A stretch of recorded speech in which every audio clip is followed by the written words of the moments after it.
안녕하십니까. 아우데일리 브레드입니다. 이번 시간 저는 간격 이론에 대한 재검토 그리고 새로이 도달한 저희 결론에 대한 사실들을 놓고 말씀을 드리고자 합니다. 제가 유튜브 채널에 커뮤니티 공지를 드렸다시피 매 영상을 제작할 때마다 제가 드는 소요되는 시간들과 노력들과 또 그러한 부분들이 제가 원활하게 영상을 연속적으로 제작하는 데 있어서 상당한 부담을 주고 있다는 사실을 제가 느끼고 있기 때문에 그래서 그 부담을 줄이고 영상을 보다 빈도수를 높게 자주 올리기 위해서는 제가 아무래도 효율성을 다분히 제고해야만 된다 하는 생각을 하고 있습니다. 그래서 효율성을 높이는 방법에 있어서는 일단 아이디어가 떠오를 때마다 영상을 신속히 제작하고 또 올리면서 그 연속성을 계속 높여야 된다는 부분인데, 이 편집에 많은 시간을 또 노력을 소요하다 보면 그것이 더뎌집니다. 그래서 저는 편집을 간편화시키고 또 여러분이 듣기에 불편하지 않은 수준에서 최소화해서 올리려고 생각을 합니다. 그렇게 하면 이틀에 한 번 꼴 내지 그거보다 좀 더 빨리 올릴 수도 있을 것 같습니다. 분량에 대해서는 제가 특별히 생각하는 것은 없는데 지금보다 더 길어져도 상관이 없을 것 같습니다. 일단 저희 채널에 들어와서 지속적으로 시청을 해주시는 분들은 어떤 겉멋을 추구하는 분들이라기보다는 내용을 궁금해해서 들어오는 분들이라고 저는 생각을 합니다.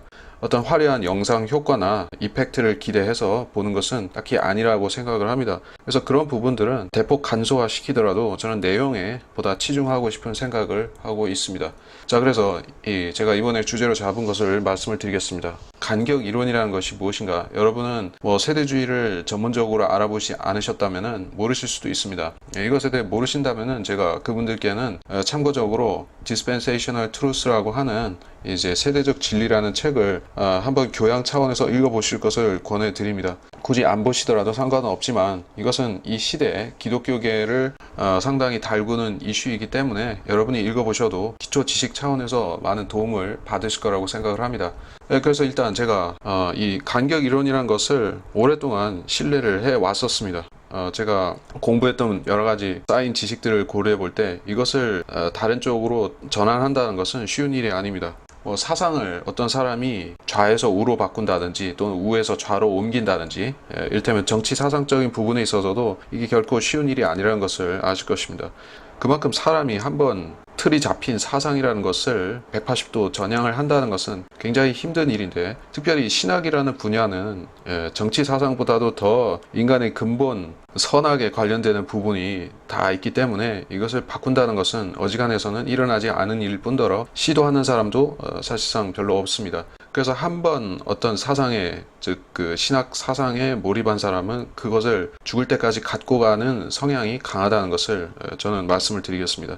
저 같은 경우에는 이 세대주의 디스펜세이셔널리즘이라는 것을 알기 이전에 신학을 따로 공부했거나 소위 말해 이제 장로교 칼빈주의 언약 신학 같은 것을 해본 일이 없기 때문에 기초 바탕을 이것부터 쌓아왔다는 점을 말씀드리겠습니다. 그리고 제가 현재 쓰고 있는 그리고 믿고 있는 성경은 한글 킹제임스 성경인데, 이 성경에 대해서는 제가 채널에서 또 제가 운영하는 카페에서 많은 강조점을 두고 말씀을 드리고 있죠. 저는 이 성경을 소위 말해서 저희 최종 권위 성경으로서 믿고 있는데, 저는 이 부분에 대해서는 양보할 생각은 갖고 있지 않습니다. 한 인간을 지탱하는 소신으로서 최종 권위되는 한 권의 성경을 고수한다는 부분은 저에게 있어서는 매우 중요하다고 생각을 합니다. 이것이 있고 없고의 차이가 그 사람의 향후, 그러니까 이제 신앙생활의 행보를 결정할 수 있을 만한 중요한 요소다, 이렇게 생각을 하고 있습니다. 제가 작년에 사상적으로 크게 변화되는 이 계기를 가졌었죠. 그것이 바로 둥근 지구에서 평평한 지구, 즉 평지론으로 옮겨오는 과정이었었는데, 제가 저 자신의 어떻게 그렇게 바꿀 수 있었는가 하는 부분을 되짚어보면 스스로도 잘 믿어지지 않는 부분입니다. 저는 그렇게 쉽게 사상을 바꾸는 사람이 아닙니다. 앞서 말씀드렸다시피 정치 사상이나 신학, 종교 같은 것을 쉽게 바꾸는 사람은 없습니다. 더더군다나 저는 그렇게 쉽게 옮기는 사람이 아니고 돌다리도 어떻게 보면 두들겨 보면서 걷는다는 쪽에 속하는 그러한 신중을 넘어서 좀 미련한 부류라고 부를 수 있는 그런 성향인데, 그런 제가 쉽게 옮겼다는 것 자체가 저는 잘 믿어지지 않는데요. 그리고 그 옮기는 과정에서 저는 온라인에서 정보를 확인한 것 외에 어떤 오프라인에서 긴밀히 만나서 교제한다거나 어떤 정보를 주고받거나 하는 사례가 없었습니다. 그 후에 제가 온라인에서 더 알게 된 사람들이 있고 그 사람들을 통해서 간헐적으로 정보를 주고받는 것도 또 있지만은 그것이 현재로서는 저한테 깊은 영향을 주고 있지는 않습니다. 그리고 그때 제가 결심하고 깨달았고 지금까지 놓지 않고 있는 것은 성경을 통해서 이 평평한 지구를 계속 확인하고 추구하고 제 스스로 발전해 나가야 된다는 것입니다. 인간의 사상은 계속해서 변천되게 되어 있습니다. 이 시대가 인간을 그냥 놔두지 않기 때문에 100년 전, 200년 전의 사상이 그대로 보존되어서 넘어가는 것이 아닙니다. 항상 새로 발견되는 사회, 정치 또는 과학적인 사실들이 첨가되면서 인간의 사상은 변화를 거듭한다는 것입니다. 근데 성경은 애초에 그 변화를 상정하고 쓴 책이 아니라고 저는 생각을 하는데요. 과학이 발전하면서 성경이 재해석된다 그렇게 이야기를 많이들 합니다. 근데 저는 그 부분에 대해서 솔직히 동의하지 않는 것입니다. 왜냐하면 성경만은 하나님께서 이 특정한 이 불변한 목적을 두고 인류에게 이런 책도 있다. 시절이 변하면서 사상은 변하지만 변하지 않는 한 권의 책이 있다 하는 것을 인간에게 계시해 주기 위해서 이 성경을 주셨다고 저는 생각을 하기 때문입니다. 그래서 성경까지 변화한다면 이 세상에 그야말로 변치 않는 불변의 축이라는 것이 존재치 않게 되는데, 그렇게 되면 인간들이 갖고 있는 모든 사상이라든지 종교의 그 기본 베이스가 흔들려 버리고 없어질 수가 있다는 것입니다. 그렇게 되면 그야말로 상대성의 원리라든지 인간 도덕성이라는 게 아노미 상태에 빠져서 아무 기준도 선악 구분도 없어지게 되는 세상이 오는 것입니다. 바로 뉴에이지 또는 이제 신세계 질서를 말하는 사람들이 가르치듯이 성경은 더 이상 이 현 세상을 움직이는 질서가 아니다. 그런 논리를 정당화시키게 되는 것입니다. 그래서 성경이 시대에 따라서 의미가 재해석된다 하는 부분은 저로서는 이제 받아들이지 않는 이야기가 되었습니다. 과학이 발전하면서 즉 500년에서 400년 전에 특히 천문학 부분이 발전하고 또 인간들이 새로 발견한 것들이 추가되면서 성경에서 재해석할 것들이 부지기수로 늘어났다. 사람들은 그렇게 인식을 하고 있습니다. 둥지론, 둥근 지구론을 믿고 있는 사람들은 더 말할 나위 없이 그렇게 변화되는 시대에 맞춰서 성경은 재해석해야만 된다. 성경을 바라보고 있습니다. 저는 그것에 대해서 의문을 던질 뿐 아니라 반론하고 저는 그것을 이제 거부하겠다 하는 것입니다. 자, 여러분이 제가 왜 간격이론을 바꾸게 되었는가 하는 부분을 궁금해 하실지 모르는데 그 부분을 제가 이제 얘기를 하겠습니다. 자, 세대주의라는 게 무엇인가 하면 성경에는 신약 구약이 있을 뿐 아니라 더 많은 시대들과 세대들이 존재하는데 그것들이 존재하는 이유는 하나님께서 단계적으로 체계적으로 인간들에게 하나님이 죄인들을 구원시키고 세상을 회복시키는 그 체계의 메시지들을 하나하나 단계적으로 나열해서 보여주시는 부분이다. 그리고 그것들은 점진적으로 확장되는 계시다. 그래서 결국에 갔을 때는 인간들은 그 전부를 깨닫게 되는데 그 결정적인 때는 바로 이제 재림과 천년왕국이지만 그렇게 계단식으로 인간들에게 보여지는 계시가 향상되어 간다 하는 개념이 내포되어 있습니다. 그래서 세대주의 신학에 몰입했고 세대주의를 공부해서 아는 사람들은 기본적으로 향상된 계시다 이런 말을 자주 사용하곤 합니다. 그것이 어떤 얘기냐 하면 성경이 계속해서 다시 쓰여진다는 소리가 아니라 성경은 한 권이고 성경은 변치 않는데 그 성경을 바라보는 인간들에게 주어지는 그 하나님의 계시가 점점 더 확장된다는 것입니다. 그래서 우리가 가령 500년 전, 1000년 전에는 몰랐던 그 해석을 지금에 와서는 알게 되고 또 지금은 모르는 것을 더 나중에 가면 알게 되고 이런 식으로 쌓여지고 적층식으로 올라간다 하는 부분을 얘기하는 것입니다. 여러분이 모든 학문에 있어서 이런 원리가 존재한다는 것을 아실지 모르겠는데요. 성경에도 다니엘서에도 명시해 놓았다시피 인간의 지식은 부피 면에서 점점 커지게 되어 있는 것입니다. 지금 인터넷에 오픈되어 있는 모든 지식들의 총량을 합해져 볼 때 과거 200년 전 심지어 100년 전에 살았던 사람들이 평생 동안 살면서 접할 수 있었던 모든 백과사전적인 지식을 합칠지라도 훨씬 지금 도서관에 한 번도 가지 않더라도 인터넷 한 번을 검색함으로써 인간들이 얻을 수 있는 지식이 엄청나게 그 폭이 넓어졌다는 것을 아실 것입니다.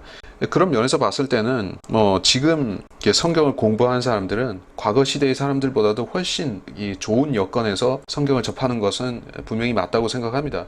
근데 그렇다고 해서 인간들이 성경을 이해하는 폭이 그만큼 넓어지지는 않는 것이 이 책이 보통 책이 아니라 하나님께서 성령 즉 자신의 영의 계시를 통해서 원하는 사람들에게 원하는 진리를 보여주는 그러한 특수 목적의 책이기 때문에 일반적인 어떤 백과사전적인 지식과 같이 무조건 접하는 빈도가 넓어진다고 해서 커진다고 해서 이걸 이해하는 폭이 넓어지고 지식이 깊어지는 것이 절대 아니라는 얘기입니다. 그래서 세대주의의 기본 전제인 계시는 점점 발전되게 돼 있다 하는 부분을 저는 일면 동의하면서도 둥근지구 그 부분에 대해서 봤을 때는 이거는 오히려 진보가 아니라 퇴보라는 사실을 생각해 봤을 때 이 세대주의의 그 전제인 지식은 발전한다, 성경 해석은 발전한다 하는 부분에 저는 좀 회의를 갖는 것입니다. 자, 그래서 간격론에서 우리가 생각해 볼 것은 바로 이것입니다. 이런 생각을 과거 시대의 크리스찬들, 1000년 전, 1500년 전에 또는 그 이전에 크리스찬들이 했는지 그런 부분이 역사적으로 검증이 되는 것인지 보면 사실상 그렇지는 않습니다. 이것은 멀리 보더라도 한 3,400년 전에 400년도 아니고 한 300년 정도 전부터 제기되기 시작한 논의인데 그 성경은 과학의 발전, 즉 지구가 과거 사람들이 생각했던 것 같이 그렇게 젊은 지구가 아니라 하나님께서 6,000년 전에 6일 창조를 하신 것은 맞다 할지라도 그 이전에 또 다른 세상이 있었고 그것이 어떤 거대한 변화를 통해서 홍수 같은 것을 통해서 멸망하고 다시 리셋되어서 출발했다, 이런 추정을 바탕으로 하고 있다는 것입니다. 그리고 그 추정은 물론 전혀 성경 근거가 없이 하는 것이 아니라 성경의 몇몇 본문들을 근거로 하고 있습니다. 사실 이 정도로 놓고 봤을 때는 그게 뭐 그리 중요한가, 그래 생각할 수도 있고 안 할 수도 있고 하는 선택의 옵션이 아니냐, 여러분 그리 생각할지도 모르겠습니다. 하지만 여러분이 막상 이제 과학이 엄청나게 발전한다 하는 그 시대적인 그 변화의 양상 속에서 성경을 원리 원칙대로 믿어야 되는 사람의 입장에서는 굉장히 당황스럽고 혼돈스럽지 않겠습니까?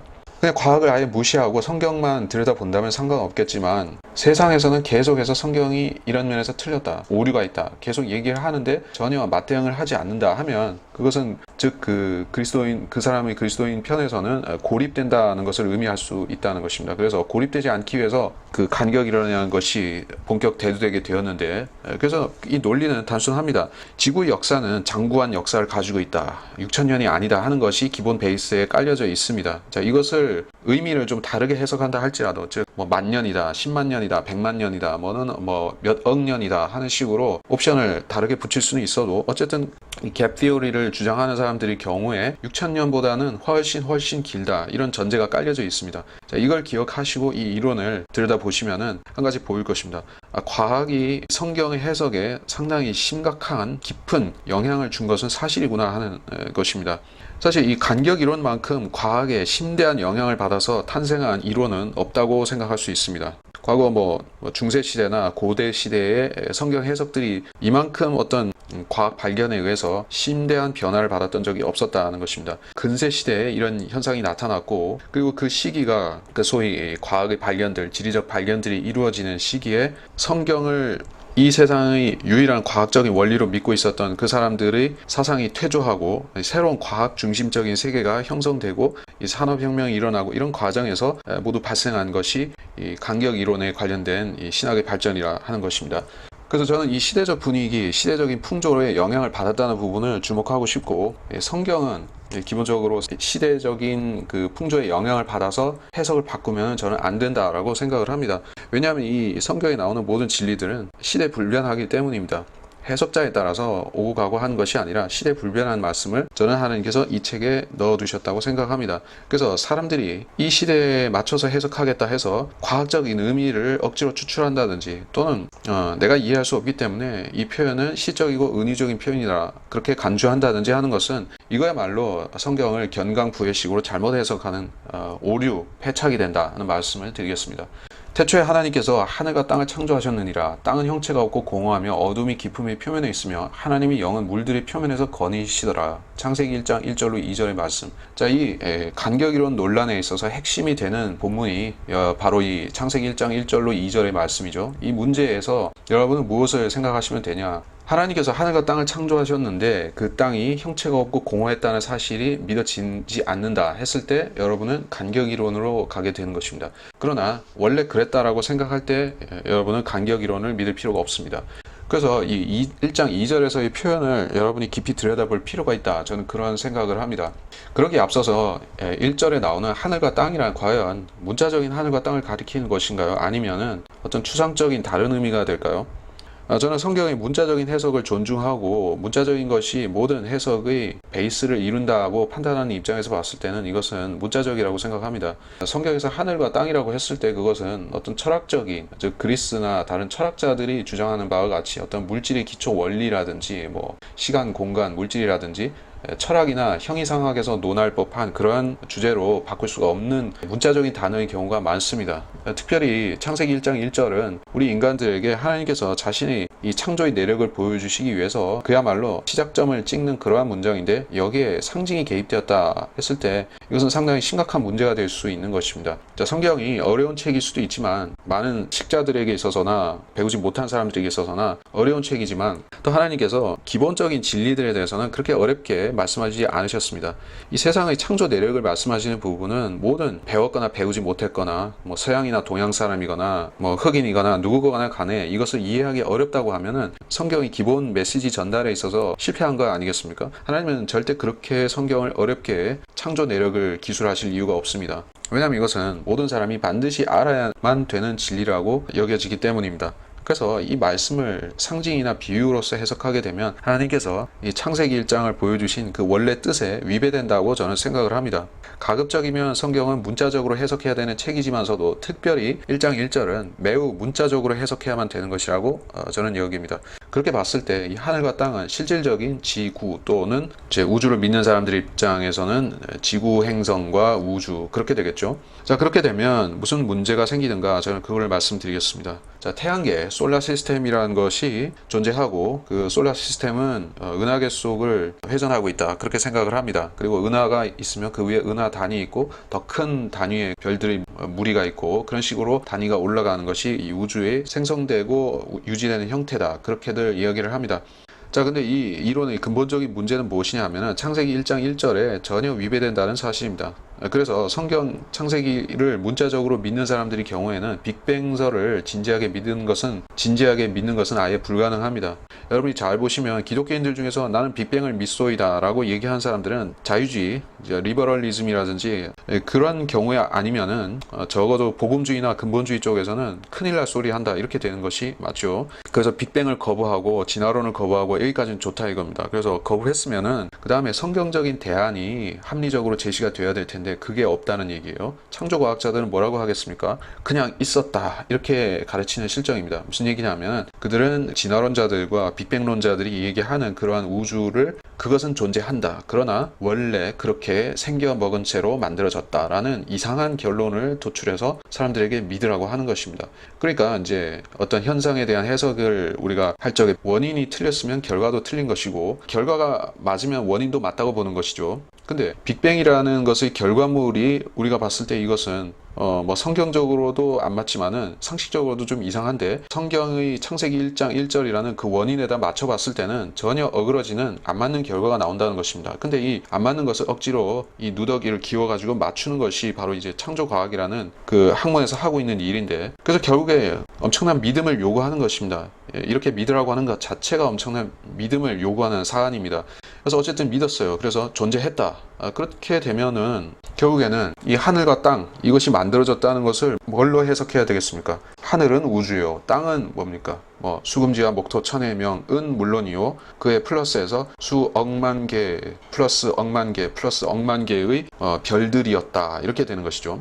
성경에서 땅이라고 earth라고 명명하고 있는 그 고유한 의미가 바로 다름 아닌 지구인데 그 의미를 창세기 1장 1절에서는 지구 포함하여 등등등등등의 행성 이렇게 되는 것입니다. 행성만 있는 게 아니죠. 뭐 항성도 있고 은하계의 뭐 각종 먼지, 구름 등등이 있고 그런 게 있지 않겠습니까? 그렇게 되면 지구라는 고유의 의미는 휘발되어서 사라집니다. 단지 우주와 행성들이 만들어졌다 이렇게 해석하는 것이 도달할 수 있는 최선의 결론 아니겠습니까?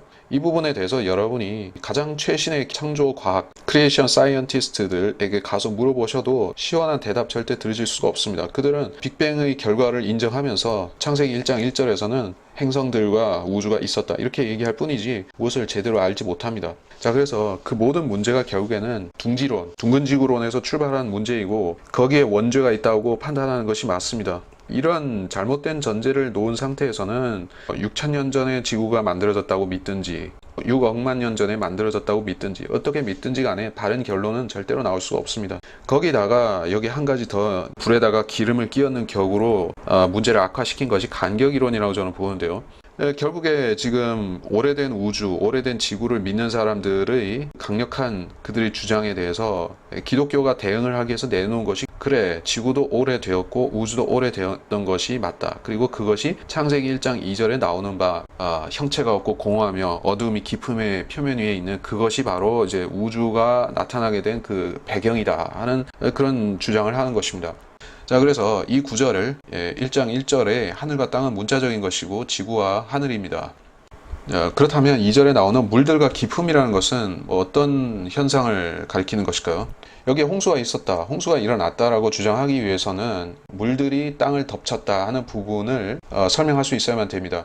그렇게 되면 이제 창세기 1장 1절과 2절에서는 해결이 안 되는 부분이고 다른 성경 본문에서 그것을 가져와야만 됩니다. 어딘가 하면 바로 베드로 후서 3장입니다. 거기 뭐라고 말씀하고 있는가 하면 제가 읽어보겠습니다. 먼저 알 것은 이것이니 마지막 날들에 조롱하는 자들이 와서 그들의 정욕대로 행하며 말하기를 그가 온다는 약속이 어디 있느냐. 조상들이 잠든 이래로 만물은 창조의 시작부터 그대로 있다 하리니 이는 그들이 이것을 고의로 잊으려 함이라. 즉 하나님의 말씀에 의해 하늘들이 옛적부터 있었다는 것과 땅도 물에서 나왔고 물 안에 있었다는 것이니 이로써 이전에 있던 세상은 물이 범람해서 멸망하였느니라. 그러나 현재 있는 하늘들과 땅은 그 동일한 말씀으로 보존되어 있으되 경건치 아니한 자들의 심판과 멸망의 날에 불사르려고 간수되어진 것이니라. 자, 여기서 조상들이 잠든 이래로 만물은 창조의 시작부터 그대로 있다. 균일서를 얘기한다. 이것까지는 맞습니다.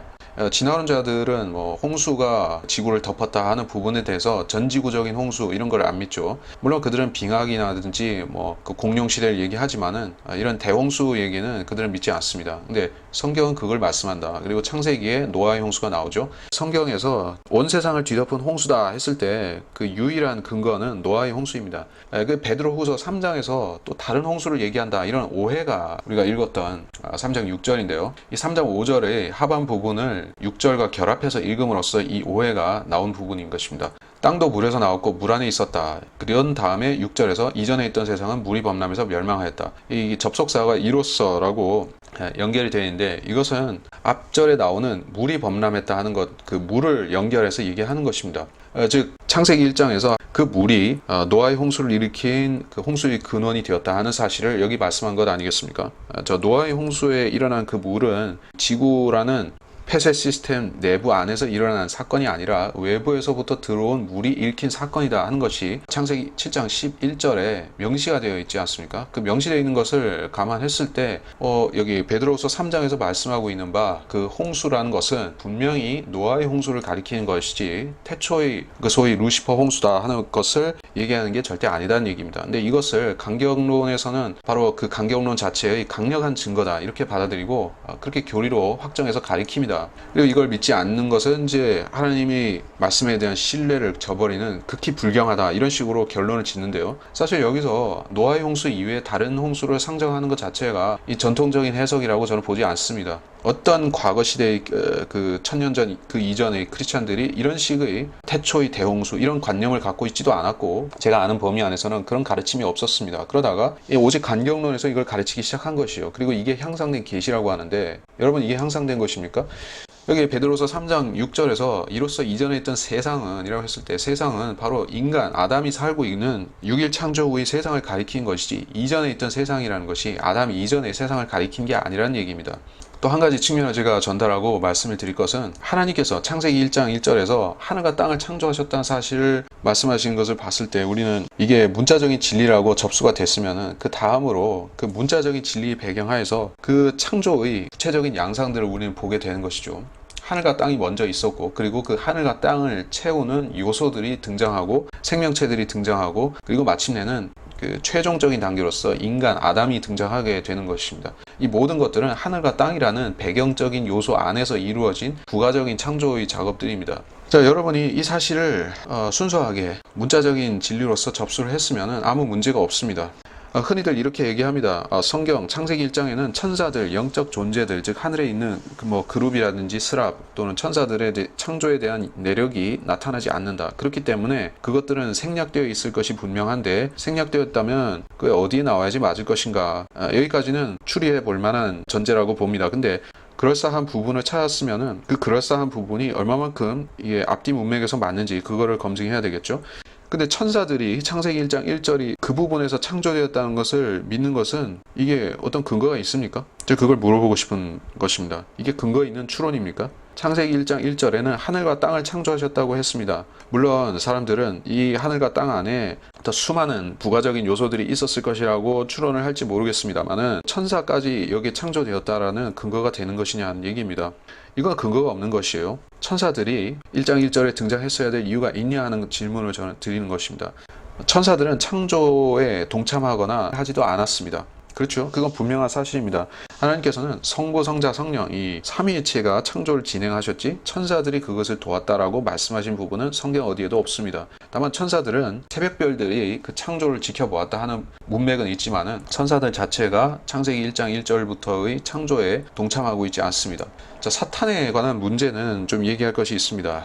에스겔서 28장을 보겠는데요. 내가 하나님이 동산 에덴에 있어 모든 귀한 돌인 홍보석과 황옥과 금강석과 녹보석과 얼룩만호와 벽옥과 사파이어와 에메랄드와 홍옥과 금으로 덮여 있었고 내 북들과 관악기들이 만들어짐이 내가 창조되던 날에 내 안에 예비되었도다. 너는 기름 부음을 받은 덮는 그룹이라. 내가 너를 그렇게 세웠더니 내가 하나님이 거룩한 산 위에 있었고 내가 불의 돌들 가운데를 위아래로 걸었도다. 에스겔서 28장 13절로 14절. 사탄의 창조 그리고 그의 타락의 사건을 우리가 성경에서 분명히 볼 수 있는 두 가지 본문 중에 하나입니다. 이 사건이 창세기 1장에 나온다고 사람들이 생각하는데 사실 맞습니다. 근데 창세기 1장이라는 6날 동안에 있었던 사건 가운데서 어느 날에 위치하는 것이냐 하는 것에 대해서는 여기서 의견이 명백하게 갈라지고 있는 것입니다.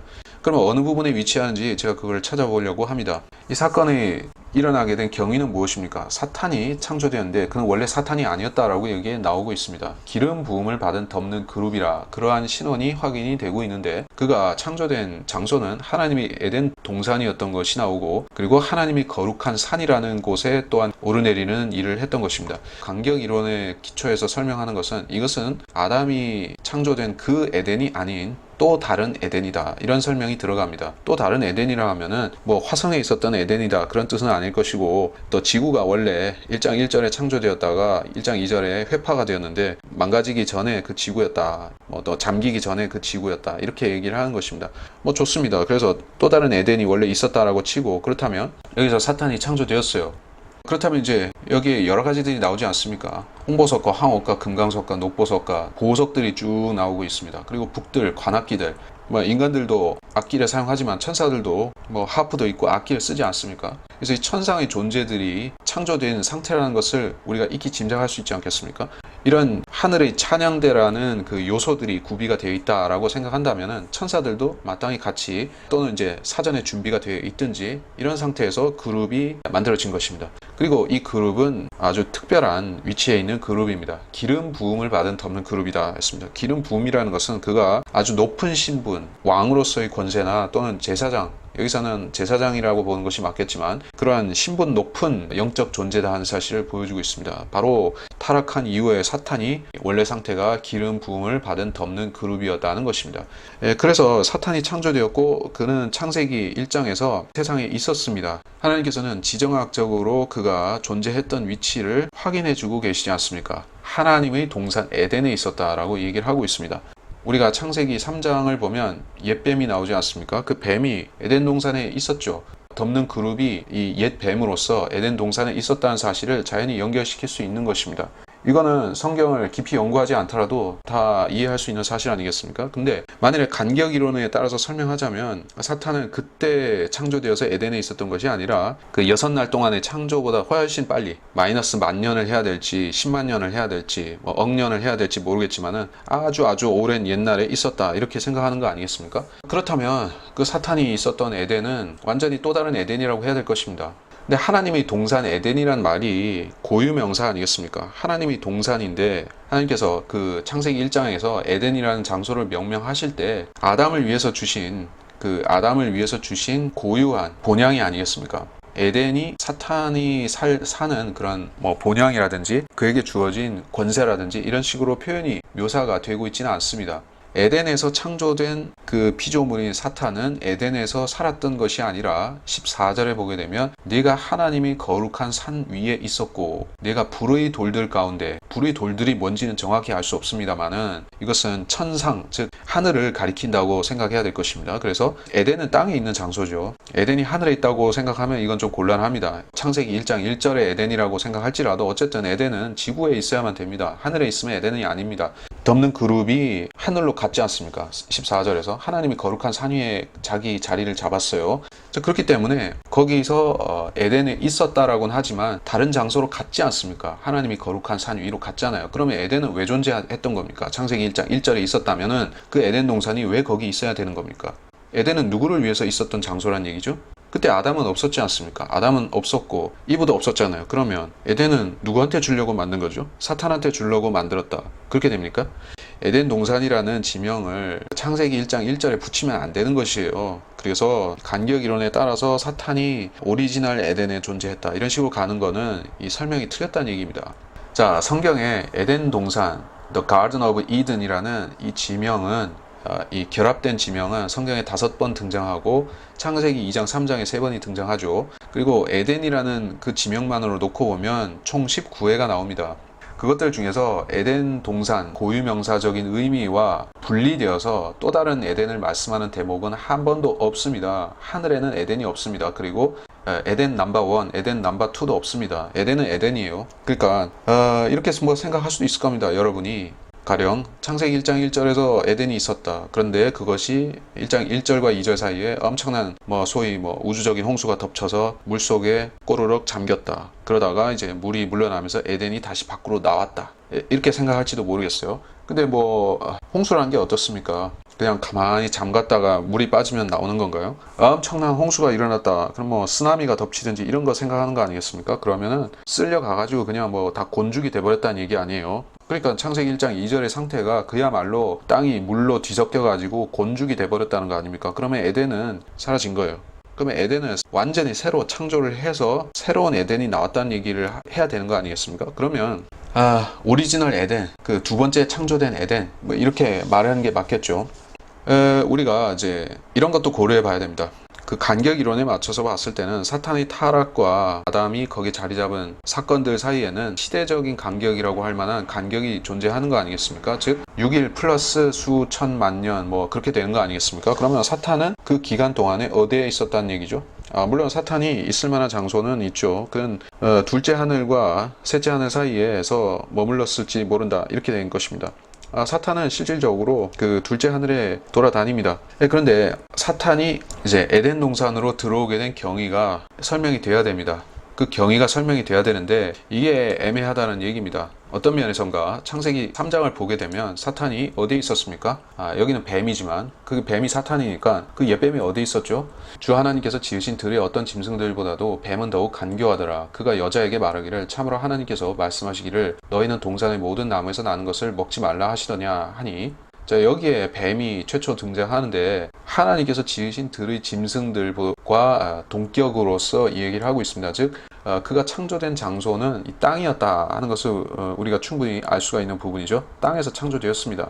그리고 그는 에스겔에서 우리가 봤다시피 에덴 동산과 관련을 맺는 기원을 갖고 있습니다. 그렇다면 사탄의 타락, 그 사건이 창세기 1장 1절에 있었고 또 다른 에덴이 있었고 거기서 쫓겨났다가 다시 아담의 창조 이후에 에덴으로 복귀했다. 이렇게 생각하면은 이 3장 1절의 문맥이 이상합니다. 왜냐하면 여기서 뱀은 들의 짐승들, 즉 그 6일 창조 이후에부터 존재하게 된 그 짐승들과 한 세트로서 그들 중에 한 동류로서 언급이 되고 있기 때문에 그것과 별개의 이전 창조의 결과물로 생각한다면은 어색하다는 얘기예요. 어색한 게 아니라 틀렸어요. 뱀만 그 이전 시대부터 온 생물입니까? 혹자는 또 이렇게 얘기할지 모릅니다. 여기 나오는 뱀은 그 뱀이 아니라 사탄이 아니라 이거는 그냥 상징이다.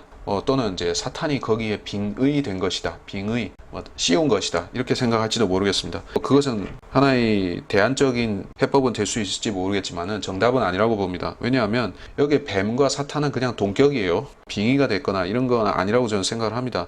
여기 등장하는 뱀 자체가 그룹이었고, 그리고 그는 이제 뱀이라고 표현이 되었을지언정 그룹의 생김새로 나타났을 것이다. 근데 여기에 뱀이 등장하고 있는 것을, 이것을 여기에 창조, 6일 창조의 결과에서 떼어내어서 창세기 1장 1절로 가져가는 것은, 이거는 분명히 오류다라고 생각을 합니다. 자, 그래서 그냥 결론적으로 뭘 얘기하는가 하면, 사탄은 창조 6일째에 에덴이 존재할 때 거기에 있었다라는 사실을 봤을 때 거기에서 창조되었을 가능성이 크다는 것입니다. 네, 거기서 창조되었을 가능성이 크다. 그러니까 창조의 넷째 날에 천사들과 함께 창조되었을 가능성도 있고, 혹은 그 여섯째 날에 에덴 동산에서 창조되었을 가능성도 있습니다. 자, 어느 쪽이든 창세기 1장 1절과는 거리가 있습니다. 자, 두 번째로 이사야서 14장 12절로 15절의 본문을 좀 보겠는데, 이것은 루시퍼에 대한 이야기입니다. 오 아침의 아들 루시퍼야, 내가 어찌 하늘에서 떨어졌느냐? 민족들을 연약하게 하였던 내가 어찌 땅으로 끊어져 내렸느냐? 이는 내가 내 마음속에 말하기를, 내가 하늘에 올라가서 내가 내 보좌를 하나님의 별들보다 높일 것이요, 내가 또한 북편에 있는 회중의 산 위에 앉으리라. 내가 구름들이 높은 곳들 위로 올라가 내가 지극히 높으신 분같이 되리라 하였음이라. 그러나 너는 지옥까지 끌어내려질 것이요, 구렁의 사면에까지 끌어내려지리라. 이사야서 14장 12절로 15절. 루시퍼가 사탄이 아니라고 주장하는 신학자들과 목사들이 있습니다. 근데 그 사람들은 사상이 틀렸기 때문에 그건 논할 필요가 없습니다. 루시퍼가 사탄이지 그러면 루시퍼가 좋은 뜻입니까? 사탄은 사탄입니다. 근데 여기서 사탄이 추락하는 그 상황을 얘기를 하고 있는데, 이거는 우리가 분명히 알 수 있는 것이 요한계시록 12장의 상황과, 즉 미래적인 것과 연결이 된다는 것입니다. 민족들이 등장하기 때문이죠. 자, 그렇다면 이제 사탄이 창조된 시기가 에덴 동산이 있었던 그때와 일치하고, 그가 추락하는 것은 미래라는 것을 봤을 때, 그의 반역 사건이 이제 이사야서 12장 13절에 언급되는 바 미래가 될 것이다라는 얘기입니다. 미래. 이제 제가 말하는 반역이라는 것은 보좌를 탈취하려고 행동을 하다가 자신의 천사들과 함께 쫓겨나는 상황이 미래다 하는 것입니다. 이렇게 결론을 지으면은 여러분은 패러다임이 확 바뀌어지게 되는 것입니다. 사실 이거를 깨닫는 사람들 중에서도 여전히 간격설이 맞다고 생각하면서 이걸 믿는 사람들이 있습니다. 그렇게 될 경우에는 뭐가 되냐면은 태초에 반역이 있었고, 그때 또 천사 3분의 1이 반역했다 이렇게 생각하는 사람도 있습니다. 그리고 계시록 12장에 가서 또 3분의 1이 반역해서 떨어진다, 질 것이다 이렇게 생각하는 사람도 있습니다. 성경에는 그런 거 얘기한 적이 사실 없습니다. 3분의 1이 타락하고 반역하고 하는 것은 계시록 12장에 나오는 사실이지만은 그 사전에 3분의 1이 또 있었다 이런 얘기도 없고, 그리고 또 한 가지 잘못 생각한 사람들이 뭐라 하냐면은 계시록 12장에서 3분의 1 천사들 그것들이 반역하는 것이 사실은 창세기 1장의 그 어딘가에서 일어났던 과거 사건이다 이렇게 해석해 버리는 사람들이 또 있습니다. 이거는 완전히 엉터리 해석이죠. 왜냐하면 계시록은 과거의 고대의 사실들을 여기 언급한 게 아니라 미래에 있을 천사들이 사탄을 따라서 타락하는 것을 얘기한 것이기 때문에 과거로 연결짓지 않습니다. 자, 창세기 3장 그 이전까지 사탄은 타락했어야 하고, 사탄이 타락했을 가장 적합한 상황은 그 아담이 창조된 그 이후라고 보는 것이 맞을 것입니다. 자, 사탄의 추락에 관해서 여러분이 본격적으로 공부하고 알기 위해서는 계시록 12장으로 가서 보시면 됩니다. 거기에 구체적으로 우리가 사탄과 그의 세력들, 천사들이 어떻게 해서 하늘에서 쫓겨나서 땅으로 내려오는가 하는 것을 볼 수가 있고, 그것이 미래의 7년 대환란과 긴밀하게 연결되어 있는 사건이라는 것도 알게 됩니다. 여러분이 간격 이론이라는 것이 신뢰성을 더 이상 이제 믿기 힘든 이유가 어디 있는가 하는 그 힌트를 이제 다 찾으신 것입니다. 사탄의 타락과 추락을 말씀하고 있는 에스겔 28장의 본문에서 그의 추방이라는 사건은 미래형으로 잡혀 있습니다. 그래서 과거에 사탄이 대대적인 반역을 일으켜서 천사들과 함께 몰락하고 쫓겨나고 하는 소위 말해 우주적 대사건이라는 것이 창세기 1장 1절과 2절 사이에 개입되어 있을 가능성이 제로로 떨어진다는 것입니다. 제1반역, 제2반역 이런 식으로 임의로 나누는 사람들은 근거 없이 그렇게 하는 것입니다. 사탄과 그의 3분지 1 천사들의 태초 반역, 그리고 계시록 12장에서의 반역은 나머지 3분지 1의 또 2차 반역, 또 이렇게 가는 것도 전혀 근거 없음입니다. 성경 어디에도 사탄이 1차 반역, 2차 반역 해서 그렇게 되는 것은 나오지를 않습니다. 사탄이 반역 일으키다가 쫓겨나는 것은 반드시 미래로 잡혀있는 예언적 사실입니다. 사탄이 타락한 것은 과거 사건이 맞지만은 반역하는 것은 미래라는 얘기입니다. 이사야서 14장에서 이제 루시퍼 관련 본문을 좀 더 보겠습니다. 이 12절에 보게 되면 아침의 아들 루시퍼야 하늘에서 어떻게 떨어졌느냐 말씀하고 있는데, 이 민족들을 연약하게 했더니라는 표현이 나오기 때문에 이거는 창세기 1장 1절에서 될 수가 없는 부분이죠. 거기에 민족들이 존재했겠습니까? 민족들은 사람을 얘기하는 것입니다. 자, 강경론에서도 창세기 1장 1절에 아담보다 앞선 인류가 있었다고 가르치는 사람은 일부 과거엔 좀 있었지만 지금은 그렇게 가르치는 사람은 없습니다. 그래서 이거는 폐기된 이론이고, 민족들이 나오기 때문에 하늘에서 떨어진다고 하는 그 부분은 미래로 넘어가는 것입니다. 이제 13절에서 네가 네 마음속에 말하기를 하늘에 올라가서 내 보좌를 하나님이 별들보다 높일 것이요 북편에 있는 회중의 산이 앉으리라, 이런 말씀이 나오죠.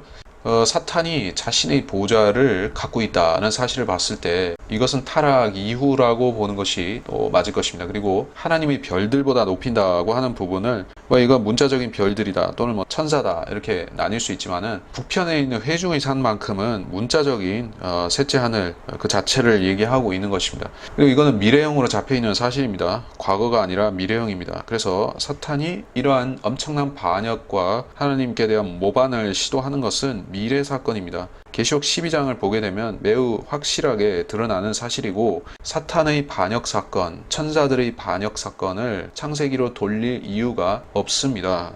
그 전제가 사라지면은 간격 이론을 주장해야 될 이유의 90%, 95%가 소멸된 것입니다.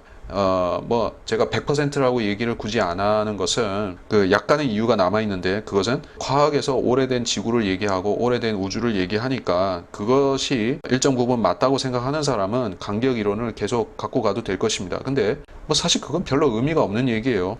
창조과학자들이 성경을 고수하기 위해서 6천년 전을 창조를 믿는 것도 있지만은 지구가, 우주가 40억 년, 40 몇 억 년, 100 몇 억 년 이렇게 갈 이유가 없어요. 우주라는 게 빅뱅으로 형성되었다고 그 사람들이 지금까지 주장을 해온 거 아니겠습니까? 20세기 중반서부터 지금까지 빅뱅설에 이어서 여러 가지 잡다한 헛소리들도 나오고 있습니다만은, 그 사람들이 얘기하는 거는 현재 형성된 우주의 생김새는 거의 대부분이 빅뱅의 0.00 몇 촌지 하는 순간에 튀어나왔다는 거 아니겠습니까? 그리고 그 나머지 기간은 그냥 서서히 그 만유인력에 의해서 별들이 형성되는 그러한 진화로 보는 거 아니겠습니까? 근데 성경하고 일단은 안 맞고, 그리고 우리 상식하고도 안 맞는 것이, 그런 먼지가 서서히 형성되어서 현재 질서 있는 우주가 만들어질 수도 없고 그래야 될 이유도 없습니다. 오래된 우주, 오래된 지구라는 것은 전혀 비상식이고 인정할 가치가 없는 이론이기 때문에 성경과 맞춰서 볼 이유가 사라지는 것입니다. 이러한 과학계의 몰상식을 모르던 200년 전 사람들은 과학이 뭔가 근거 있는 소리를 하는구나 싶어서 간격 이론이라는 것을 아이디어를 제안했지만은, 이제서 봤을 때는 그거 다 헛소리이기 때문에 오래된 지구론, 오래된 우주론에 맞춰서 창세기 1장 1절 2절의 간격설을 설정해야 될 이유는 역시 없다는 것입니다. 그렇게 되면 90%도 아니라 100% 간격론을 주장해야 될 그 논리적 바탕이 소멸되는 것입니다. 자, 그래서 제가 말씀드리는 것은, 간격론은 과도기적으로 이제 과학이 발전하는 200~300년 전의 시대적인 도상에서 기독교인들이 고민하다가 내놓은 임시 방편의 대답이었었습니다. 그리고 그것에 신학적인 약간의 설명과 양념을 덧붙여서 사탄의 타락이 루시퍼 홍수와 관련되어서 창세기 1장 2절의 상태를 초래했다 하는 추측으로 이어졌습니다. 그리고 그 추측은 꽤나 대중적인 흥미를 자아내는 부분이기도 했어서 그 SF의 소재들이라고 자주 등장하는 스타트rek이라든지 스타워즈 같은 등등의 영화에 있어서도 상당한 이 대중적인 아이디어를 이런 그 신학적인 그 이론에도 공급을 했기 때문에 명시적으로 그게 그거다라고 얘기한 사람은 없겠지만서도 기독교인들도 암묵적으로 이런 것에 영향을 받아서 역시 그래 라고 생각했던 것입니다. 근데 지금 이제 요 몇 년 사이에 걸쳐서 하나님께서 성경에 계시해 주신 확실한 정확한 과학적인 사실인 평평한 지구가 점점 사람들에게 인식이 확장이 되고 있죠. 그래서 우리가 과거에 놓치고 살았던 창조의 진리들이 확실하게 드러나고 있는 것입니다. 이 사실을 몰랐다면은 우리는 창조의 사실에 대해서 우리가 반신반의하는 채로 살아야 했을지 모르지만은, 이제 확실하게 모든 것이 드러나고 있기 때문에 우리가 과도기적인 이론이었던 이 간격설이라는 것을 들고 갈 필요가 없어졌다라고 생각을 합니다. 여러분이 아셔야 될 게, 인간이 만들어낸 신학의 사조는 계속 변천하게 되어 있습니다. 그거는 사람이 만든 부분이기 때문에 그렇습니다. 뭐 전천년, 후천년, 무천년 이런 설들 있죠. 이거는 큰 그림에서 봤을 때는 세 가지 또는 네 가지 설이 있다고 얘기하지만은 이것도 자꾸 이론들을 만들어서 갖다가 붙입니다. 몇백 년 전에 그 후천년, 무천년하고 지금 사람들이 알고 있는 그거하고 디테일에 들어가게 되면 또 다르다는 얘기를 하는 것입니다. 그렇기 때문에 우리가 신학을 성경과 동일시해서 신학에서 이렇게 주장하니까 성경은 그것에 부응해서 봐야 된다라고 생각할 적에 우리는 어떤 세상 만물에도 구애받지 않는 이 성경이라는 초자연적이고 초월적인 책을 신학의 시녀로 만들려고 하는, 종속된 관계로서 만들려고 하는 그런 잘못된 시도를 하는 게 될 수가 있습니다. 이거는 심각하게 바라본다면 하나님의 말씀에 대한 불신과 불경이 될 수가 있는 것입니다. 제가 강조하고 싶은 것은 그렇습니다. 여러분이 자기가 옳다고 믿는 신학 사조를 따라가는 것은 하나의 인생 경험이다시피 뭐 그렇게 볼 수 있습니다. 그런 과정을 거쳐야지 또 시행착오를 하다 보면은 결국 성경이 맞구나 하는 결론으로 돌아오게 되니까 공부 삼아서 그런 이런저런 신학 사조를 탐구하는 지적인 여정을 밟을 수도 있습니다. 그러나 신학 속에서 모든 이제 신앙의 욕구들을 충족시키고 끝나는 게 아닙니다. 성경은 이 자체가 완전 무오한 하나님의 말씀의 진리인 것입니다. 그래서 이 안에서 철저히 해답을 구하려고 하는 사람들은 신학이 틀린 부분들을 찾아내게 되고, 그리고 뭐 50년 전, 100년 전 또는 최근에 신학자들이 가르쳤지만 틀린 부분들을 찾아낼 수 있게 되고 노선을 수정하게 되며 하나님께서는 그 노선 수정을 통해서 사람들을 더 확고한 진리로 인도하시곤 하는 것입니다. 그래서 어떠한 신학자가, 즉 이를테면 세대주의에서 말하는 선각자들이라고 하는 크라네스 라킨이나 C.I. 스코필드나 피터 라크만이나 이러한 신학자들, 성경 주석가들, 목회자들이 감명을 주었던 부분들 가운데서 일부 오류를 찾아낸다면 어떻게 받아들여야 되는 것입니까? 그 신학자들, 걸출한 학자들이 쌓아놓은 기반이 무너지는 것을 애석해하면서 그들에게 우리의 신뢰를 붙들어매고 가야 되느냐 하는 것입니다. 결국에 신학이라는 것도 우리의 영성을 채우기 위해서 필요한 학문 아니겠습니까? 근데 그것이 채워주는 것이 아니라 우리를 신학의 시녀로 만들고 있다면, 그것을 따라가는 주종 관계로 만들고 있다면 잘못 배웠고 잘못 그 신학을 이해하는 것입니다. 이것은 비단 뭐 세대주의에만에 해당이 되는 것이 아니라 모든 신학의 풍조들에 해당이 되는 것인데, 많은 사람들이 애초에는 그렇게 생각 안 했다 할지라도 신학에 깊이 빠지다 보면은 점점 더 그 학문 자체의 시녀로서 살아가려고 하는 종속관계로 스스로 제 발로 들어가는 것을 보게 됩니다. 그 사람들이 거기에서 헤매이다가 빠져나온 것은 너무 늦을 수가 있고 못 빠져나온 사람도 많습니다. 못 빠져나오면 어떻게 되는가? 그 사람은 진리를 말하는 것이 아니라 학자가 얘기하는 것을 입에 되뇌이면서 학자를 추종하면서 사람들에게 이 학자를 따르시오라고 가르치는 것으로 인생을 다 쓰다가 가는 것입니다. 물론 우리는 훌륭한 신앙의 선배들과 선현들을 본받을 수는 있습니다. 사도 바울이 우리의 믿음의 표상이 되듯이 진짜 존경하는 학자들을 하나 둘씩은 갖고 살아갑니다. 그것을 믿음의 기초로 세울 수는 없는 노릇입니다. 그래서 제가 특별히 이 시간에는 세대주의를 공부하고 그 신학 체계 안에서 자리 잡은 분들에게 간곡히 말씀을 드리는 것은 그렇습니다. 이제까지 여러분이 알고 있었던 사실들은 책에서 배운 것입니다. 책에서 배웠고 학자들이 이렇게 가르쳤던 것이요. 그리고 학자들은 그것을 그 이전의 학자들로도 배웠습니다. 그리고 결정적인 근거는 없었지만 많은 학자들이 가르쳤고 그들이 신실했으며 구령자들이었고 또 신학을 조예 있게 깊이 연구한 그야말로 성령 충만한 학자들이었기 때문에 사람들은 신뢰하고 따랐습니다. 그러나 저는 이것을 믿습니다. 하나님께서는 각 시대마다 필요한 메시지를 전달해 주신다고 생각을 합니다.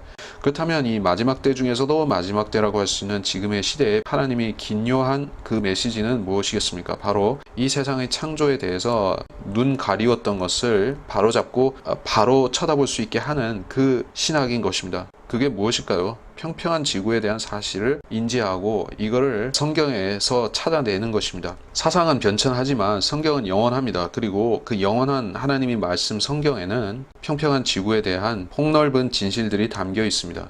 간격 이론과 그와 관련된 사실들은 평평한 지구를 통해서 그 오류를 수정하고 버릴 것은 버릴 수가 있습니다. 이 문제에 대해서 보다 진지하게 알아보고 검토하고 싶으시면 제가 말씀드린 그 성경 본문들을 각기 찾아보시고 자신의 지성에 허락하는 범주 안에서 탐구해 보시기 바랍니다.